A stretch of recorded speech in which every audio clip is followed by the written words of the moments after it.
Kain tayo na ang ulam ko ngayon ay pusit, adobong pusit, ayan. Tapos nilagyan ko dyan ng sabaw. So, kain tayo guys.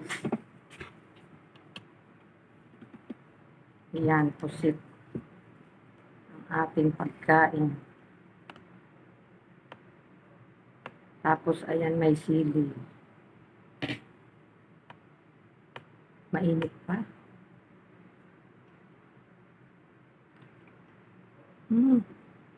Tama.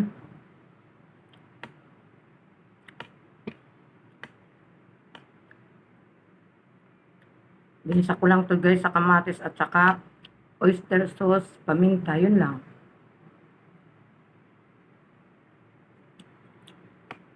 Mas paunting toyo.